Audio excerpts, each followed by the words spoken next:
None of this news is good for the Democratic Party, the deep state, or the mob and the media.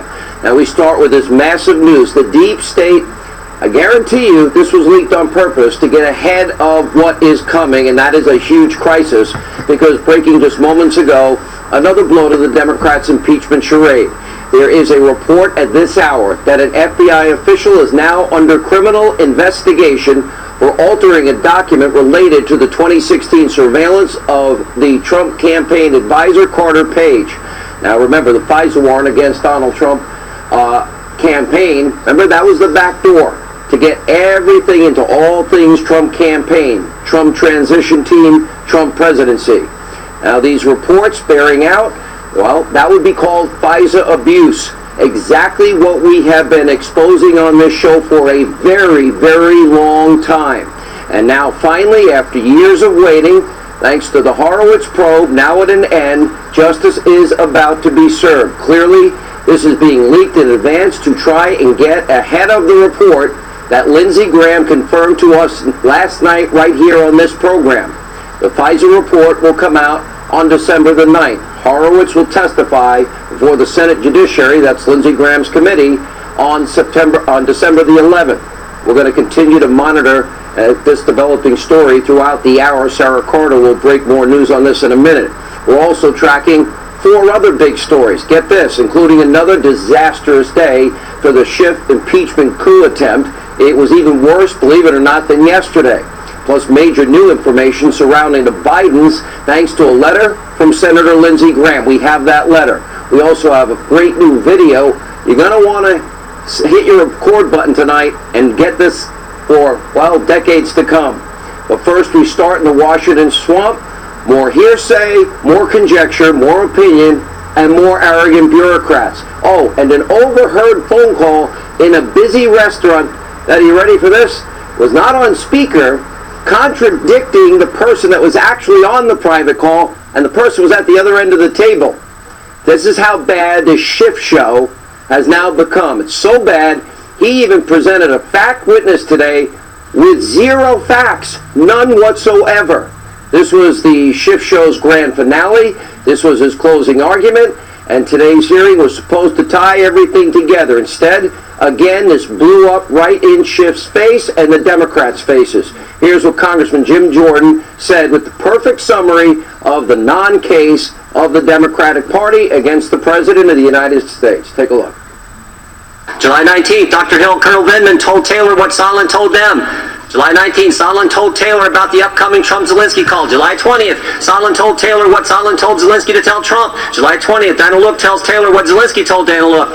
July 28th, Morrison tells Taylor what happened on the Trump-Zelensky call. August 16th, Volker tells Taylor what Yarmak told Volker. August 21st, Breckbull talks to Taylor. August 22nd, Morrison talks to Taylor. August 29th, Yarmak talks to Taylor. September 1st, Morrison tells Taylor what Sondland told Morrison about what Yarmak told Sondland. September 2nd, Morrison tells Taylor what Dana Look told Morrison. September 7th, Morrison tells Taylor what Sondland told Trump. And September 8th, Sondland tells Taylor what Trump told Sondland. All right, you follow that? Because that is the Democrats' case. That's it. In another man named David Holmes, he actually claimed, this is not, I'm not making this up, that he overheard President Trump on a phone call talk about an investigation on the other end of the phone call with Ambassador Sondland, while this guy was sitting across the table from Sondland at a busy, loud restaurant, and the call wasn't even on speaker. Wow, super hearing now. Holmes did not hear the entire conversation. His testimony contradicts what the guy actually on the call said. That was supposed to be yesterday's star witness, Gordon Sondland. That's what the Schiff show is now reduced to. The other witness from today's hearing, 0. I mean 0 relevant facts. It wasn't even totally clear why she was there. In the opening statement, falsely accused Republicans of ignoring Russian meddling,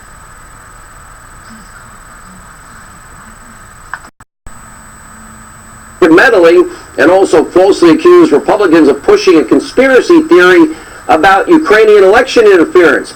Will somebody please give her the January 11, 2017 report at Politico.com about Ukrainian election interference? Somebody needs to please give her the Ukrainian court's own findings that Ukraine did in fact interfere in the 2016 elections to help Hillary Clinton and hurt Donald Trump. Now, thankfully, in a powerful moment, well, this was really powerful. Congressman Winstrup, well, he set the record straight. Take a look at this. You know, in 1998, I voluntarily joined the United States Army Reserve because I saw our country under attack time and time again. Bill Clinton was the president. I didn't vote for Bill Clinton, but he was my commander-in-chief. I'm grateful to live in a country that gets to legitimately elect our leaders. And I've been to places where people don't get to. And it's not pretty. Dr. Hill, I'm sorry, I have to say this. You said based on statements you've heard that some in this committee believe Russia did not conduct a campaign against our country is false. That's Mr. Schiff's narrative. That's where you've heard it. We did a whole report on it. And we agree that Russia has done this since the Soviet Union, and they've actually gotten better at it. That's a problem. But at the same time, certain Ukrainians did work against candidate Trump. Some with the DNC. And if that's debunked, why is it Mr. Schiff has denied DNC operative Alexandra Chalupa from testifying to come forward and debunk it? All right, remember, Politico reported that Chalupa changed his mind. We're not in trial. We're in a fact-gathering mode, but what are we gathering facts about? And was there a crime? And then let's weigh the gravity and seriousness of that crime. Does it reach the level of treason, bribery, or other high crimes and misdemeanors? My assessment of the evidence thus far, nowhere close. The evidence is conflicting and ambiguous. Conflicting, ambiguous, nowhere close. This is an absolute, unmitigated disaster now for the Democrats. Now you have even the compromised, corrupt, coward, congenital liar, Adam Schiff, guy that's lied to us for 3 years. He knows that this is a disaster, and he showed his anger. Republicans defeated, the Schiff show so badly, well, as the Charlie Daniels song says, and the devil went down to Georgia, and he knew he'd been beat. And he laid that golden fiddle on the ground at Donald Trump's feet, I guess in this case. He lost, he knew it, and by the way, you know, before we show you this, you have to remember, this is the guy, the only person on tape ever caught colluding with somebody that he thinks is a Russian to get compromising materials on Donald Trump. This isn't the first time this guy got caught lying. Like he lied about, oh, I have no idea who the whistleblower is. Well, I should have been honest about it, but no, now I don't know about it. By the way, one of my favorite tapes of all time, the very thing accusing Donald Trump of with Russia, he was guilty of compromising materials. Listen. The day after Bob Mueller testified that Donald Trump invited Russian interference, hey, Russia, if you're listening, come get Hillary's emails. And do you have something hard that you can't reveal? I can't reveal that, Chris. The other defense is the president denies it. We have not spoken directly with the whistleblower. Donald Trump is back on the phone asking another nation to involve itself in another U.S. election. And what's the nature of the compromise?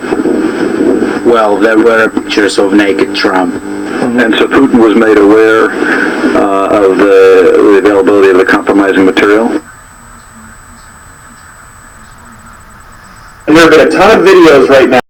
Yes, of course. Thank you very much. We will be back in touch. We shouldn't really rely on what the president said in the call record. We should imagine he said something else. And I'm going to say this only 7 times, so you better listen good.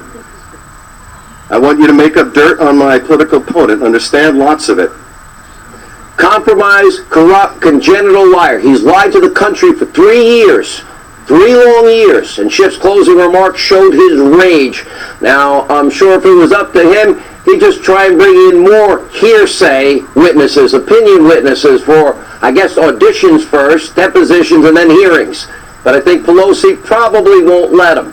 Remember, she didn't want the Schiff show to begin with, and it's been pretty clear her priority is to get the hell out of this mess as quickly as possible, throw it to the Senate as quickly as possible, placate her radical base so she can remain Speaker in name only. If Democrats, they want to vote on the House floor before Christmas, well, that doesn't leave the compromised congenital liar Schiff much more time. Hey, this is Stephen Smith, CGRB, Conservative Gospel Radio Broadcast.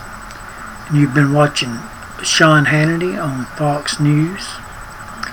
And I've been watching Sean Hannity since him and Alan Combs, Hannity and Combs used to come on. So, but anyway, I have a lot of respect for Sean Hannity because he's a conservative and he's a Christian like myself. So,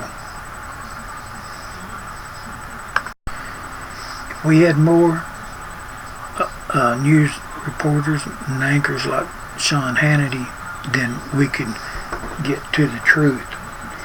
But as it is, we have Fox News, and some of them are turning. Shepard Smith has always been a never Trumper, and Chris Wallace now he's turned to the left, and others are also. So we got to pray for the conservative people like Rush Limbaugh, Sean Hannity, Mark Levin, and many more. That's just a few. But they do a lot and reach a lot of people. They reach millions of people. The Democrats, I don't know, there's something wrong. Not just with them, but it's not physical. It's a spiritual thing. There's a spiritual darkness over D.C. and has clouded the minds of the Democrats because they can't see the truth, and they deny it. They hear it, but they deny the truth. Now I'm hoping it's because they're just don't know no better. I'm hoping that's what it is, because if it's not, they'll have to stand accountable for it. If they're hearing the truth and they just reject it right off, then they'll have to give an account for it. But if you want to hear the truth, get the truth, then watch Sean Hannity and Rush Limbaugh, Mark Levin, and others like it. Tucker Carlson, he's another. I like Jesse Waters. There's many that I like, but there's some that's turning to the left for some reason. Yeah, there's no fairness in the news media today. CBS News, NBC, CBS, CNN, ABC, NBC, all these news stations are all pseudo news, and pseudo news is fake news. So you can't believe them. I mean, they can talk around the truth, but they never hit on the truth. So they're always dancing around the truth. They never tell you the truth. They'll always, what you hear will always be wrong. And it's the way they're trying to depict our president and the things that he's doing, and going along with all the corruption of the Democrats, and they'll have to give an account for that too. Well, my time's almost up, so I'm gonna let you go right now. But we'll be listening to some more Hannity and Rush Limbaugh and different conservatives to see what they have to say about this. You already know what the Democrats think, so God bless you, and see you next time.